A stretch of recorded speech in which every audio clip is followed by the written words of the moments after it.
Ngeneko tukorera indirimbo kuri studio, dukorera video kuri uyu. Ivyo nivyo bica bigorana. Ko je ndafise producer wanje wa clip Pops. Bo kumbure ngiye gukurana collab n'undi muntu acamwe tuje kwa John Lart. Tuje kwa Landres B. Tuje kwa Andy. Numva tusanga rero uko wari wipanze so bica bihinduka. Bica birinda kwanza kwifata kwanza wipange neza kugira ngo muce mukore ivyo ashaka. Mugabo Estanish yakoze muri budget yanje uvuga programme yanje producer Pops audio Keremei Pro vyose ni jewe urumva rero nukuvuga ati kanda mushimire Estanish ego donc rero Estanish hari nyine uramushimye bivuye ku mutima ati yarakoze kugufasha indirimbo no ni yafashije turafashe twese twagize vyinshi kuko donc nkunda gushira ahabona ibintu by'urukundo ego mangwa ubwa mbere donc tutarahebana nitwa Miri mba nitwa Freema Miri abarinzi bakora umuziki ndondi kabuki mudafata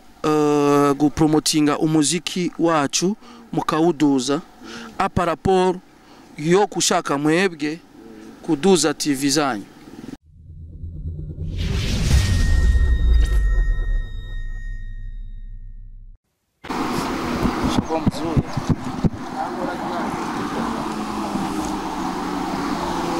Nangure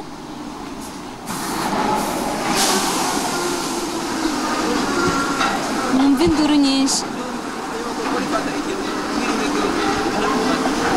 Okay twagiye Hello guys bakunzi ba TV Burundi kuko mubona imbere ya kamera muri kumwe na Mili Fifi inyuma ya kamera muri kumwe na Pasi Classic nubwo benshi bashaka kumubona mugani yikunde kubera nikigabana babwiye tiko n'umutumire akabariwe bien Freema Mr. Fatumwana, Mr. Kirato, amazanye ni menshi cyane. Reka tumuikaze turamutse yongera bibwire ku batamuzi. Freema ni sawa? Ego ni sawa. Meze bon. Ego. Ko dusanze kuri Puff waje mu biki? Bo kuri Puff razi umuntu ashize kuri Puff harimo ibintu byinshi. Ibipapuro by'inzira ibintu nivyo nyene ndibaza. Ego. Waje mu ibipapuro by'inzira gombuje? Nibaza yuko abamaze gukurikirana ibiganiro by'uwanje narigeze kuvuga yuko ndiko ndategura EP y'indirimbo zine amakolabo rero iyo EP zoshobora gusohoka kandi muri 2022 ivura ko turiyitegurira rero kumbura umuntu ashobora gusimbira mu bindi bihugu yego Freema Boy Kirundi kiramugwa tuvuga Igiswahili cyane Vyose oya ikikorohera basi wewe vyose vuga Ikirundi Igiswahili Igifaransa Icongereza okay Freema ko atamuzi ninde akora iki gendo muririmvyi yego indirimbo ufata umwana wowe ducishizaho gatoya demwangu maze ametoka ghetto Aitaji kukesha anataka kesho na nikimkamata nitampiga mento yopo mwembise basha ngo demu waki ngo anatoka mgeto Freema Boy akunda mageto cyane no sikuvuga uko ni indirimbo ukura ikurikirana cumenye ije nakunda ririmbo yego abeshi cyane kubatazi donc esthétique d'indirimbo tugezemo z'amapiano benshi bongo wagize copy ngo ba umuco copy ku indirimbo yitwa Teacher Master ya Harmonize amapiano na copy rimwo amapiano na copy rimwo donc amapiano ni indirimbo ziriho kandi zamyeho umva ja bakunzi ba TV Burundi mwavyumvise ko atari copy ni indirimbo zamyeho kandi natasha pa kuceneza ko amapiano yakoresheje Igia ndirimbo si copy amapiano na mapiano gusa ego kuko ukubise amapiano zirasa ego Freema Boy wena Estanish mwari mindirimbo Kirato niho watanguye genre donc ku ndabitagute mu Gifaransa ko basi niho watanguye kuduga donc niho watanguye kuduga genre nyene uraba hit kujya ndirimbo kandi benshi niho bakumenye ku indirimbo yitwa Kirato aho benshi bari bazi ko ari Estanish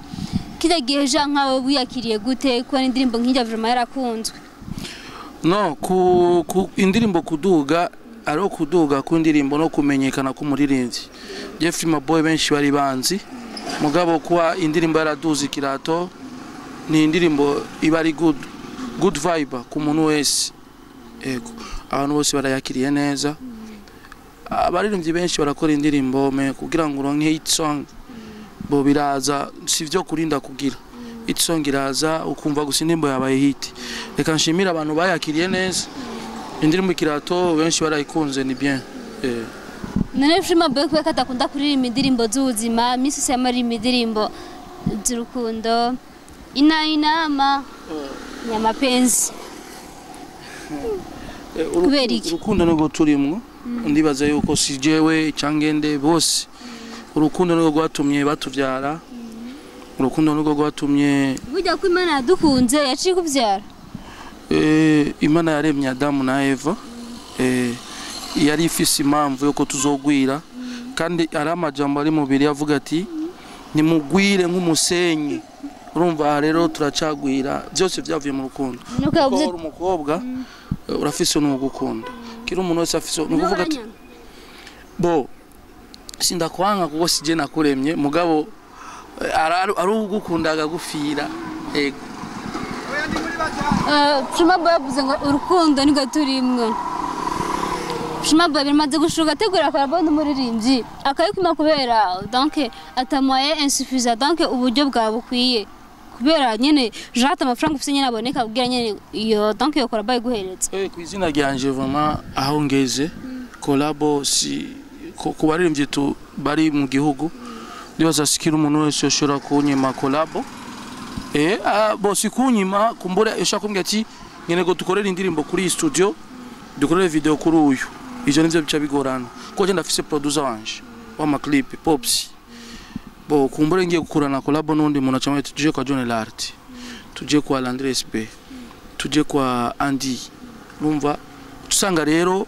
uko wari wipanze so bica bihinduka bica birinda kwanza kwifata kwanza wipange neza kugira ngo muce mukore ivyo ashaka mugabo Estanish yakoze muri budget yanje kuvuga programme yanje producer pops audio Keremei Pro vyose ni jewe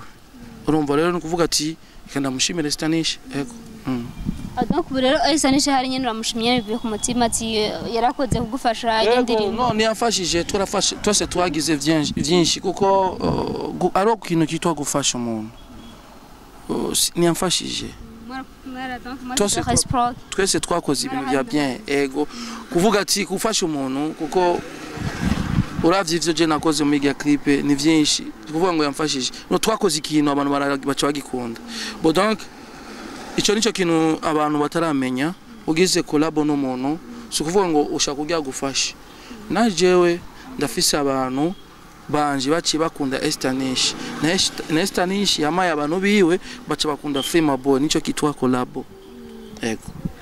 mu misi heze twageze kubona ikiganiro wewe Landry promoter na Belly Chris umwe avuga ngo yambara amafaranga menshi millionaire kide gihe ban yari base cyane donc mako murapondana ku muzi mwari mwambaye eske bijyane nkuko tuzi ko Freema Boy umuntu yemera bijyane mwabukiye kuki kupondana bo rabesha je so kupondana nujya bo donc ni mipango nyene Landry yateguye mugabo kubwiwanje je nabonye asanga no mu kiganiro mugabo ujya bo donc bo uyu muntu akubiye ati je nambarira miliyoni iki bo ukabona yuko ijya miliyoni atayo yambara bo tubona ko yo bari umusazi niyo plan yiwe yo kuduga umuntu ushobora kugenda ari abantu bubaka izina mu mapocket ukambara amapocket cyane banavuga uwo mutipe no mustar rero nawe nyene akoragira effort ko amenyekane mu bezi ziwe zo kwambara ego kwambara tuni tukibivuga ko twama twebegwa sana ego inyuma ya indirimbo fata umwana ni indirimbo benshi cyane tugiye turyoheye yaraturyoheye nyene jean nyene twararyohewe donc ni indirimbo imeze neza kandi iteguye neza cyane twitege kwanza umwaka ugomba uhere deja turi le premier z'ukwezi kwa12 umva umwaka ugomba uhere none imbere yuko le premier janvier za 2020 zishika 2022 preto nta kindi gikorwa gishaje duteguriye donc nk'abafana bawe nivyo navuze ndibaza narekuye fata umwana ni indirimbo iri ikurumvikana mu bantu donc uku kwezi kwa 2022 umwaka wa 2022 tuzotangurana n'amahiti ndavyize ubu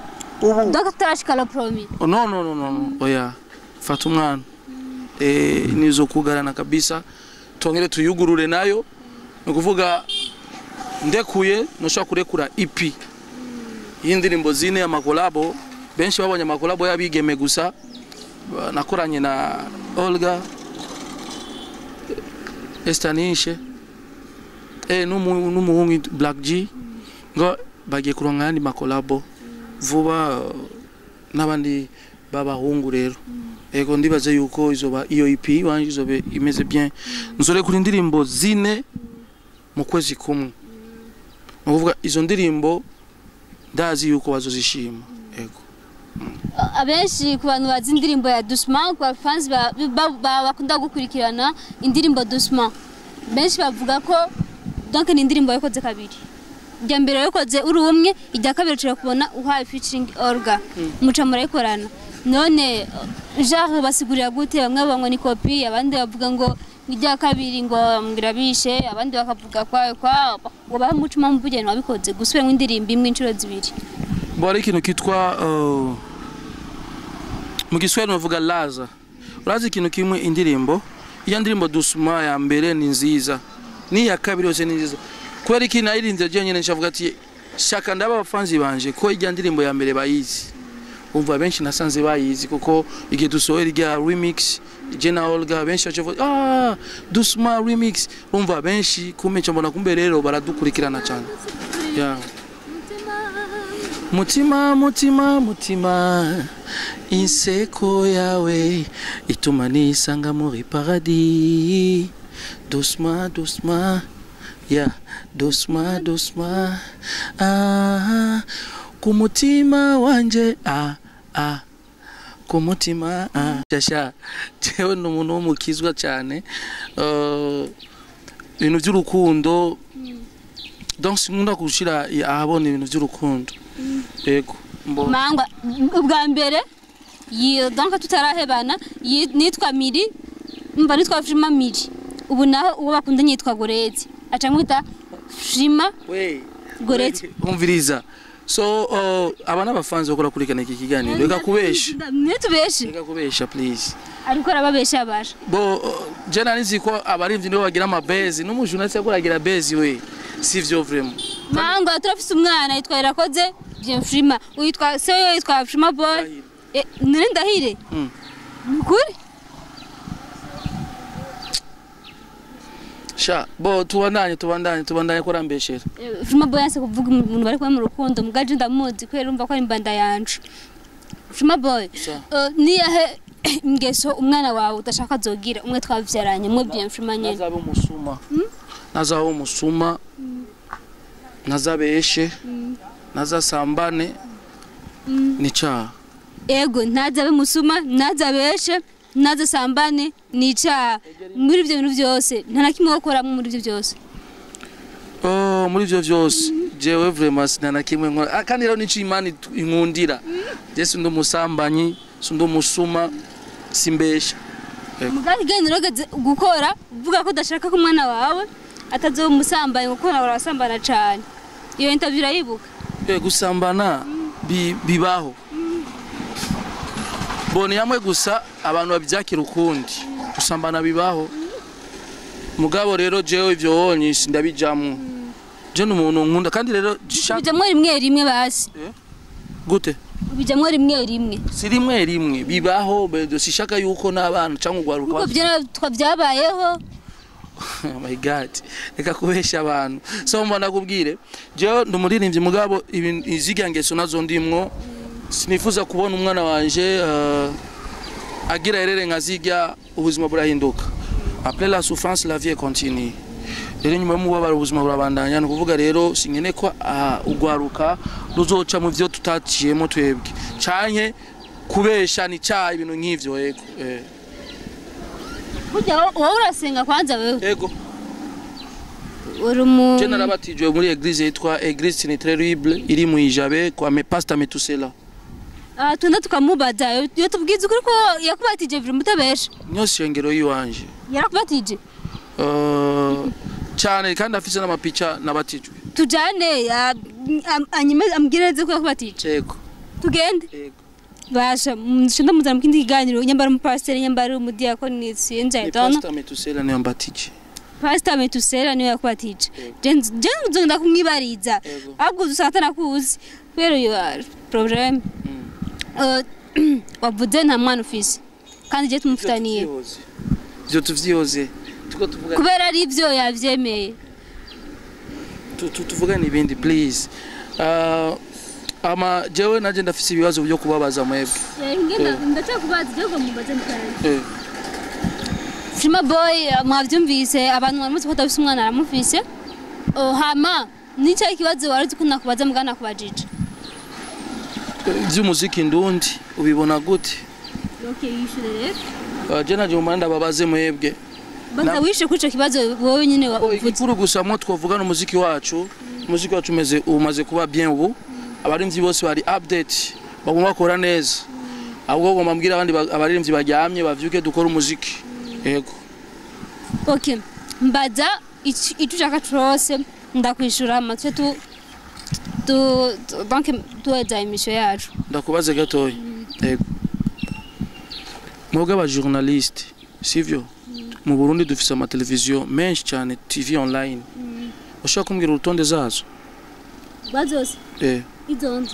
izo ubo uyumvira ko yoba ari nka zingahe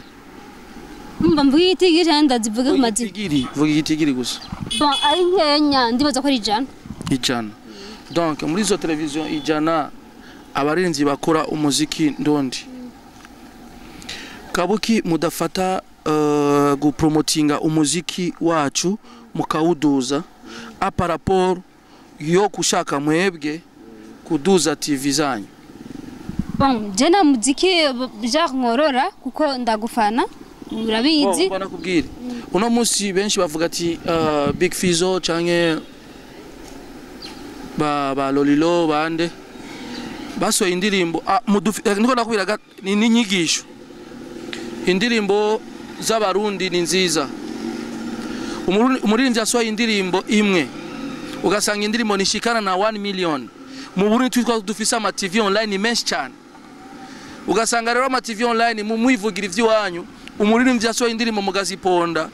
na 1 million tuzoronga views cyangwa 2 million ziga views satbi afise nizo mu gihugu kibanyi Rwanda Tanzania ibent mugabo mu Burundi ni murakundisha abantu umuziki wacu ni murakundisha abantu umuziki mubashiramo umuziki nimwe abashiramo umuziki uzogenda neza mugabo rero ngama TV online usanga mufasha ibiganiro mushiza ibiganiro mugabishiramo umuririmbyi asoye indirimbo mugafata umwanya wo gushenga ikiganiro fata usharing link yiwe bajya abafanzi bawe bari muri TV ukababwira ati ukabemeza yuko indirimbo z'u Burundi zimeze neza mugabo gasanga dukoranye ikiganiro mu nyuma ho gashaka gusa kuduza ibiganiro bya nanje rero so indirimbo nanje mwangiriye bijyanzo fata ziganuze zanyu nkabandanya ngira nanje abafanzi banje nkabati TV urumva nuko bimeze ibindi biganiro bikora kujyanye rero ibindi bihugu bikora kujyanye tuduze umuziki wacu rero mwivyo mvuze arimo byo nabeshe oya kuna unafiki nikizani lakini jimisi niko hivyo nikizani okay rero umuziki wacu uraryoshe ndibaza yuko mukoze uko tuzoshika kure bon je kurande gwanje ndagusupportinga kandi basawa nka bose donc je abonzi aho tuzinanye basi kuko haraba ari umusawa ushobora gusupportinga urumva ukanamwanzikira atashaka umpe emission kandi umusupportinga ati mpa emission akagutuka akakugarako je ndibuka umusara witwa Gablu barigaze kunyanzikira umugenzi wiwe ambwira ati mfasha iyi link umupartage uzabukoze narampartage indirimbo iraduga imaze kuduga sinzi umunsi umwe nigeze haje nyene uvuga ati reka nandikire ndamwanzikire ndamusabe emission kaje kumanzikira bite mani alinitukanaga akanicamba ntarubyisha ndamubwire Gablu aho rose ndakwanga bono bivana n'umuziki bivanya n'umuziki w'umuntu. Uno munsi bezi yiwe nashaka emission kumbura afise impamvu. Yarafise impamvu. Nibwa musabe. Umuntu afise impamvu kuvyiwiwe. Umuntu afise impamvu mu kazi kiwe. Nuzumugi muhari ejo azokurondera. Enjura azokurondera azobona ko yakoze ikosa. Uno munsi yarakwangiye mugabo ukuranye na Freema Boy. Urumva vyose ni Imana. Uno munsi Freema Boy nakwemereye ejo satubyazo kuhamagara mukora ikiganiro. Canke daboja kuhamagara mukora ikiganiro. Mugabo ugera kwangiye ejo nazo azokurondera. Kumbura rero niko vuga ati kora focus bizogenda neza. Boreka dushimire abantu bose. Nakindi kibazo kwanza ombaza. Nakindi ombaza. Yana ndakubaze. Kubera iki mu muziki kubera iki aba journaliste tweke pose mu bya aba journaliste tuje muri mwebwe aba journaliste ba ma TV online babigeme ko ki mudatwara mada